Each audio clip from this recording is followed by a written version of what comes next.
Et voilà, c'est bon. Bonjour, alors aujourd'hui sur la plateforme de monimmeuble.com, je suis ravie d'accueillir Alexis Jombard qui est chargé d'affaires chez Lorenov Grand Compte. Bonjour Alexis.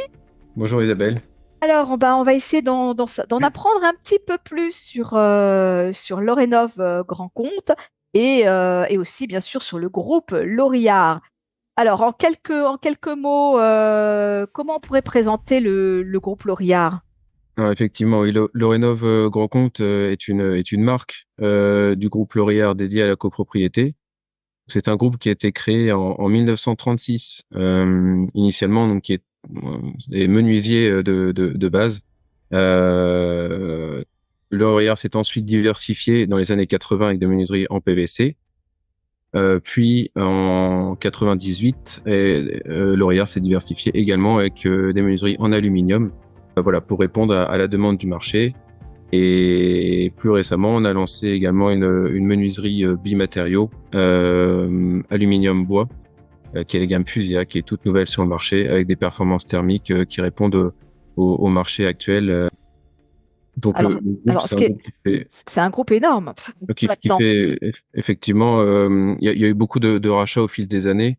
Aujourd'hui, c'est un groupe qui fait à peu près 260 millions d'euros de chiffre d'affaires, avec une capacité de production annuelle de menuiserie de l'ordre de 380 000 unités par an. Donc, on a une grosse capacité de production avec un, une entité qui est située à Chartres et la plus grosse capacité de l'usine est sur Chartres, effectivement. Et puis je pense qu'en plus, vous avez rajouté aussi l'usine s'est aussi étendue avec des nouveaux matériaux ou des nouveaux postes aussi pour pouvoir développer certaines productions spécifiques. Là aussi, au niveau de l'usine, il y a du changement. Il y a du changement et toujours beaucoup allez, on est 15% de femmes chez L'Oréal. Ah, Donc, intéressant, je savais c'est en pas ça. croissance. C'est en croissance aujourd'hui, même si bon, on est dans le milieu de l'industrie et du bâtiment parce qu'on fait la fabrication et l'installation des menuiseries. Mais c'est en belle augmentation en tout cas. La parité n'est pas encore atteinte, mais c'est en cours. Et on est 1350, donc un petit peu Partout en France. quantité. Voilà, exactement. Partout. Et dernièrement, petite actualité toute récente, L'Oréal a racheté l'entité France 2000, située à côté de Troyes, qui est spécialisée dans les murs rideaux en aluminium. Donc, compétence qu'on n'avait pas encore bien développée au sein du groupe et qui nous permet d'atteindre maintenant de nouveaux marchés également. Alors, on a bien compris le groupe, mais alors, du coup, pour le Rénov Grand Compte, alors, où ça se situe? Donc, le Raid Grand Compte, donc c'est une entité qui a été créée. C'est une synergie en fait entre l'expérience chantier sur de la réhabilitation sur des grosses réas de chantier. On a mutualisé ces compétences-là avec les compétences qu'on avait au sein des entités Lorenov qui étaient vraiment dédiées aux particuliers pour créer le Rénov Grand Compte. Donc, c'est-à-dire que c'est une offre qu'on va faire auprès des copropriétés pour mutualiser en fait, mutualiser les besoins de la copro pour lorsqu'il y a besoin de changer les fenêtres et avoir des prix intéressants. Donc, une approche chantier, mais dédiée pour directement des copropriétaires. D'accord. Alors, Alexis, pour vous, pour votre rôle et votre mission dans cette Hmm. entreprise, est-ce que vous pouvez nous dire, pareil, en quelques mots, ce que vous faites exactement? Votre mission? La mission, c'est aller chercher des chantiers de rénovation énergétique, en partie dans la copropriété, donc avec via soit des maîtres d'œuvre qui vont lancer des appels d'offres pour des projets de rénovation globale des copropriétés. Donc ces maîtres d'œuvre vont vraiment accompagner sur tout le projet les copros, faire les appels d'offres avec les différentes entreprises concernées, que ce soit de la ventilation, de la façade, des menuiseries et ensuite faire tout un suivi du chantier avec la copro. Donc ça, c'est sur de la partie appel d'offres. On peut être aussi consulté directement via des architectes qui vont proposer des remplacements de menuiserie sur des copropriétés, ou bien directement via un syndic ou bien un conseil syndical qui va venir vers nous en disant il y a un intérêt. Plusieurs personnes se sont manifestées pour changer leur menuiserie. Est-ce que vous pouvez répondre à notre offre et voilà, faire une proposition encore une fois globale. Donc en fait, c'est-à-dire qu'il y a toute une partie qui va être du recensement au sein de la copropriété, arriver à lister les personnes qui sont intéressées pour changer leur menuiserie. À Alors partir de là, justement, Alexis, avant d'entrer dans le détail, justement, oui, c'est peut-être voilà, ma prochaine question. la prochaine Et question. voilà, c'est de nous expliquer un petit peu comment ça fonctionne Oui, dans les copropriétés, puisque c'est quand même un oui, marché spécifique. Et d'autant plus on est dans des immeubles occupés et que vous intervenez la plupart du temps dans les parties privatives. Donc c'est complexe. oui, tout à fait. C'est une approche qui est particulière, effectivement. Alors dans un cas où on va être contacté simplement pour un remplacement de fenêtre ou même sur de la copro globale, euh, il va y avoir un cahier des charges établi, soit avec le maître d'œuvre, soit avec le conseil syndical, donc de façon à respecter l'existant, disons, arriver à matcher avec l'existant. Et, et le but, ça va être donc d'avoir un listing des personnes intéressées pour changer leur menuiserie et ou leurs occultations, ce qui concerne volets roulants, persiennes, voilà. À partir de ce listing-là, on va, on va aller sur place faire un relevé technique des menuiseries qui sont à changer. En fonction du relevé technique, on va ensuite établir, et de la particularité du chantier, on va établir un devis à l'unité, enfin unitaire pour chaque menuiserie différente sur le chantier et envoyer ça à la copropriété. Alors parfois, il y a quand même des contraintes liées peut-être au règlement de copropriété, à l'harmonisation des façades. Mm. Donc C'est on peut pas forcément faire de la personnalisation. Chacun va choisir sa couleur. non. On va voir une fois un volet bois, une fois, enfin une fenêtre PVC, une fois une fenêtre aluminium. Mm. Donc il y a une espèce d'uniformisation quand même Mm. sur la Voilà. commande. Et Oui. puis aussi pour la production, c'est quand même normal, parce que vous faites des gros volumes. Euh, c'est ça, hein, en gros. Tant qu'on respecte l'existant, le but c'est ça et c'est pour ça qu'on se rend sur place aussi. C'est qu'il faut pas dénaturer la nature de la façade et vraiment matcher avec l'existant. Oui, tout à fait. Alors, il y a pas mal on l'a vu hein, en copropriété, il y a pas mal de contraintes. Donc, comment vous Mm. faites? Parce que bon, bah, parfois, bon, bah, vous allez pouvoir travailler sur plusieurs résidences ou plusieurs bâtiments d'un ensemble. Mm. Ça demande un certain temps Oui. d'amener sur le chantier beaucoup de matériaux. Il y a aussi des équipes qui vont intervenir à tour de rôle. Donc, comment vous arrivez à gérer tout ça sans qu'il y ait trop enfin, pour les copropriétaires qui sont sur place, Mm. trop de nuisances, on va dire. D'accord. Oui. Oui, effectivement. La rénovation en milieu habité, c'est vraiment notre cœur de métier chez L'Oréal déjà. 80% de notre activité, c'est de la rénovation. Donc c'est vraiment la majorité de notre travail au quotidien. Ensuite, par rapport à tout ce qui est travail en milieu occupé, donc c'est effectivement quelque chose de particulier. Et c'est pour ça qu'on va travailler avec des personnes de confiance à travers des poseurs avec qui on a l'habitude de travailler.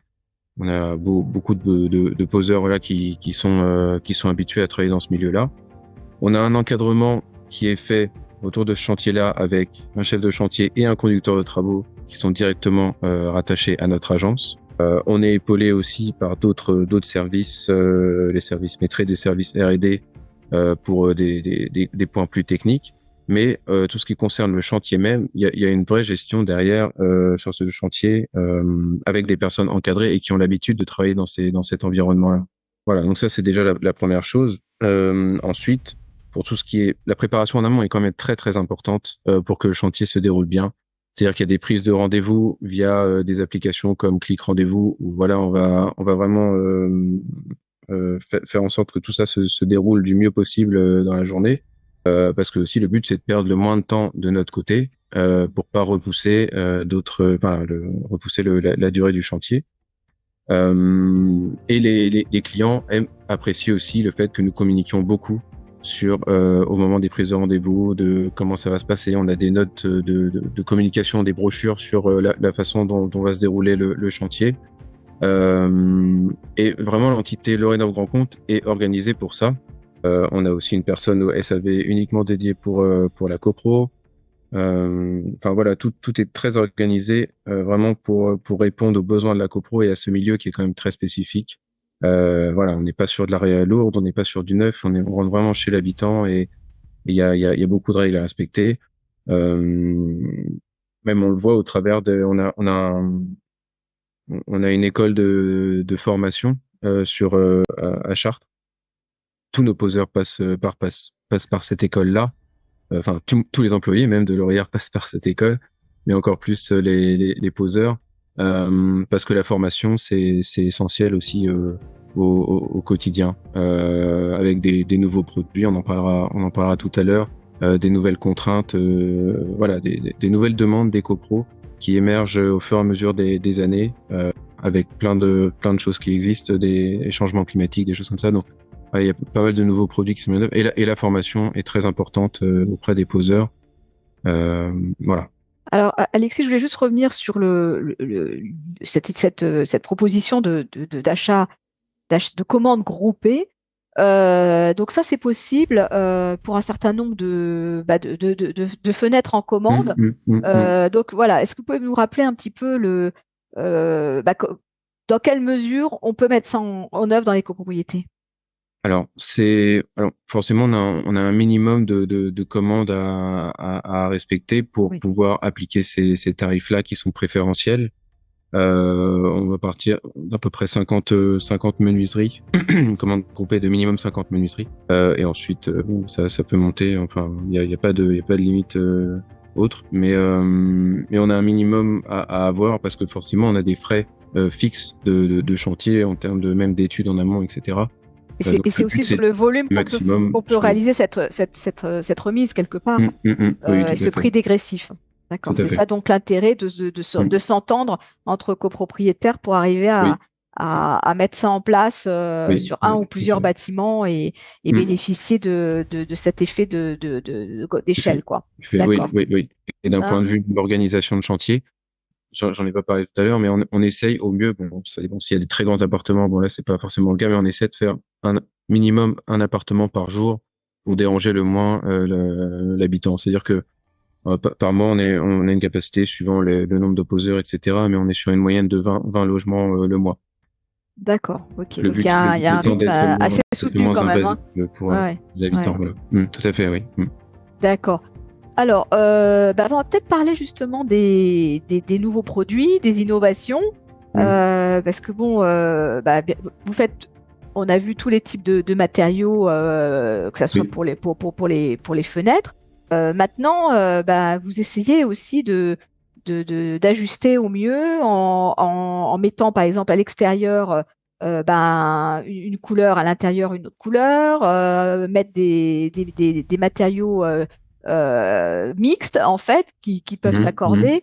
Donc ça c'est quoi? C'est pour répondre à une attente des clients ou c'est pour répondre à peut-être une meilleure qualité du produit ou une meilleure résistance Par rapport je me demandais ça justement. Par rapport aux différentes innovations, donc notre dernière gamme lancée, la mixte bois alu, la gamme bois Fusière. alu, voilà. Ça va répondre à une demande pour d'un point de vue déjà thermique. On est sur un coefficient thermique UW à 1.3, donc c'est un des meilleurs sur le marché sur du mix bois alu. Donc ça répond à la demande de performance énergétique des nouvelles menuiseries qui sont posées. Donc ça va être sur des marchés plutôt sur des copros avec un plutôt haut standing, parce que c'est pas non plus donné comme menuiserie. Après quand on est sur de la menuiserie PVC ou alu, on a mis en place aussi avec nos partenaires toute une organisation dans laquelle on tend aussi nous aussi à être de plus en plus verts.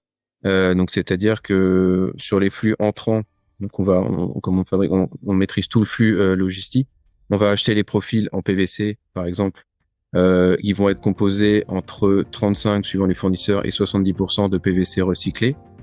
Donc ça, c'est le PVC qu'on va pas forcément voir comme ça à vue d'œil, parce que ça va être la partie à l'intérieur qui est cachée dans la menuiserie qui va être recyclée. Donc ça, c'est pour répondre aussi voilà à une demande du marché, parce que l'incorporation de recyclé est essentielle. On le voit dans les emballages plastiques aujourd'hui. Là, on l'a dans les menuiseries également. Sur de l'aluminium, on va être sur des profils avec de l'alu recyclé à hauteur de à peu près 60%. Donc voilà, l'incorporation de recyclé est importante aussi pour nous dans les flux entrants. D'un point de vue innovation, donc on a parlé de Après, la il y a peut-être une Fusia. recherche aussi de l'esthétique aussi, peut-être pour les clients bien sûr, D'un point de... c'est ce qu'ils voient parce que c'est chez eux quand même. Donc ça Oui, peut oui, oui. D'un point de vue esthétique, effectivement, la gamme Fusia a une forme assez moderne, plutôt angulaire, donc quelque chose qui se marie très bien avec les goûts d'aujourd'hui. plutôt Euh, design quoi, un un peu design. moderne, ouais, c'est ça.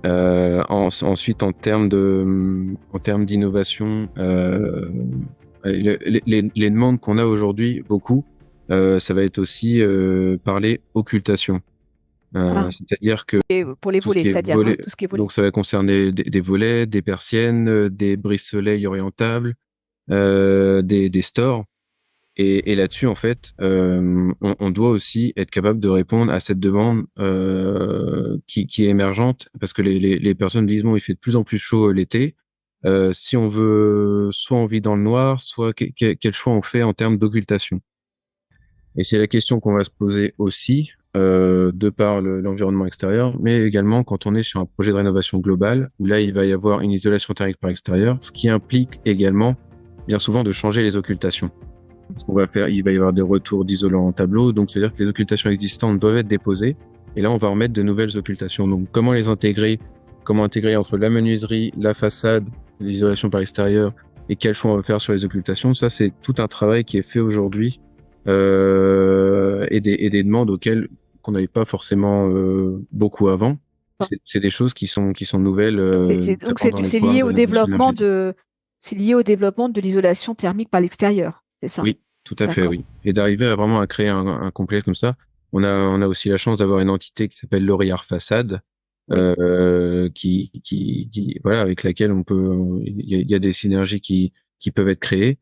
Et mais voilà, c'est des choses auxquelles on rencontre, enfin, ces questions. Voilà, donc en fait, on va peut-être finir cette interview en donnant quelques conseils aux gestionnaires de copropriété Hmm. qui vont nous regarder, et puis peut-être, pourquoi pas, en passant aussi aux copropriétaires eux-mêmes. Donc, qu'est-ce qu'on pourrait leur conseiller, voilà, peut-être, et voilà, ce qu'il faudrait peut-être éviter, ce qu'il faudrait peut-être pas faire, ou ce qu'il faudrait mieux faire peut-être dans l'avenir, sur différents sujets. Alors, je dirais en termes de conseils, bon, quand on regarde un peu, bon, bien suivre l'actualité, parce que c'est vrai que les seuils de déclenchement sur des économies d'énergie vont être déclenchés aujourd'hui. Il y a des subventions qui sont déclenchées dès qu'on atteint 35% d'économie d'énergie dans une réno globale. Donc on a une première subvention de 30%. Auparavant, on était à 25. Donc ça, c'est des choses qui évoluent dans l'actualité. Et maintenant, il y a aussi un Alexis, nouveau seuil. est-ce que c'est ma prime rénov, ça, ou est-ce que c'est autre chose? Ça, c'est encore autre chose. Ça va être D'accord. lorsqu'il y aura des montages de faits pour des rénovations globales sur des Ah, copropriétés. d'accord. Et dès qu'on monte à 50% d'économie d'énergie, donc là, ça va beaucoup concerner les fenêtres, parce que sur les 35%, on pouvait se passer des fenêtres en disant, bon, bah voilà, on rénove on fait que D'accord. l'isolation par l'extérieur. Pour atteindre les 50%, il faut aussi s'intéresser aux fenêtres, et notamment des fenêtres qui ont été posées avant 2005. Là, ça vaut le coup de se poser la question, et les fenêtres vont être encore, voilà, il va falloir se poser ces questions-là. Et le fait de passer à plus de 50% d'économie d'énergie, ça va donner des aides supplémentaires à hauteur de 45%. Donc voilà, ça c'est les différentes actualités, je dirais, à suivre. Quand on parle aussi énergie pour les copropriétés, les évolutions des tarifs de l'énergie. forcément, ça va avoir un impact sur les frais. Bon, ça arrive très fréquemment qu'on ait des questionnements pour changer également des menuiseries des parties collectives, que ce soit dans les cages d'escalier, des portes de hall. Ça, c'est des questions auxquelles on est fréquemment interrogé. Parce que on voit que le bouclier tarifaire est élevé au fur et à mesure par le gouvernement.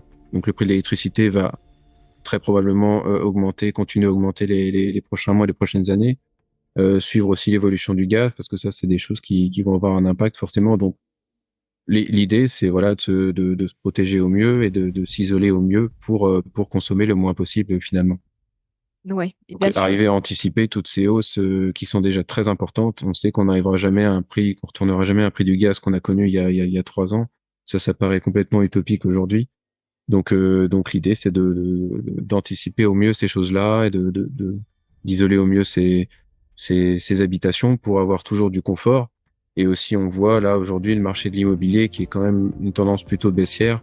L'idée, c'est de continuer à bien entretenir sa copropriété, bien Oui, revaloriser ses biens tout à fait. et Valoriser son patrimoine, parce que patrimoine, tout à fait. bon, déjà, ça permet de mieux vivre dans son logement. Et Oui. ensuite, peut-être pouvoir le transmettre et avoir une plus-value à la sortie. Je sais que maintenant, on fait la différence, surtout avec l'étiquette énergie, hein, Mm. Mm. qui s'affiche maintenant dans les annonces immobilières. Donc, on va faire la différence entre les biens qui sont bien isolés, qui ont une bonne notation énergétique, et puis les travaux aussi qu'il faudra faire quand on va acquérir ce logement. Ou même le louer s'il y a des travaux à faire, parce que Mm. les fenêtres, voilà, si on doit changer toutes les fenêtres de l'appartement, du logement, c'est à prendre en considération dans le prix d'achat. Donc si ça a déjà été fait, c'est un bon point, et Oui, oui, très bien. on va peut-être s'orienter vers tel bien ou tel autre en fonction de Mm. ça. Donc c'est vraiment un argument aussi maintenant, Oui. quelque part, de vente Ouais, c'est vrai, hein. Oui. ou de location aussi, parce qu'il faut rénover son bien pour pouvoir continuer à le louer. Donc Mm. voilà, ça fait partie de l'actualité Exact. immobilière du moment. Un petit mot de la fin, Alexis, avant qu'on clôture cette interview. Euh, voilà, petit mot de conclusion. Ouais. Merci beaucoup pour l'invitation. C'est toujours intéressant de pouvoir échanger sur les actualités, sur les différentes les évolutions des demandes aussi au sein des copropriétés. Donc nous ce qu'on fait, c'est on essaie vraiment de répondre à cette demande qui est quand même grandissante. On le voit, hein, nos marchés évolue fortement. On s'est structuré chez le Rénov Grand Compte. Il y a eu des nouveaux recrutements de fait pour pouvoir suivre la demande et avoir toujours un service en pause et en suivi de qualité. Donc on se structure pour répondre à cette Vous demande. êtes prêts à répondre à toutes les demandes. Donc voilà, on incite bien sûr tous les acteurs de la copropriété, que ce soit les copropriétaires ou les gestionnaires, qui sont dans ces démarches-là pour leur copropriété, à vous contacter, et ils retrouveront bien sûr toutes les informations et l'actualité de leur Rénov Grand Compte dans les pages de monimmeuble.com. Alexis Lombard, merci. Et puis voilà, vous êtes le bienvenu. Vous pouvez revenir quand vous voulez, nous parler des fenêtres, de la rénovation dans les immeubles, de l'actualité de l'Orénov Grand Compte. Voilà, vous serez Oui, toujours accueillis avec beaucoup de plaisir. Merci, merci à vous. voilà, bonne continuation, à bientôt. Oui, Et à très puis bientôt. À très voilà, bientôt, je vous dis au Isabelle. revoir, à Merci, bientôt. au revoir. Au revoir. Au revoir.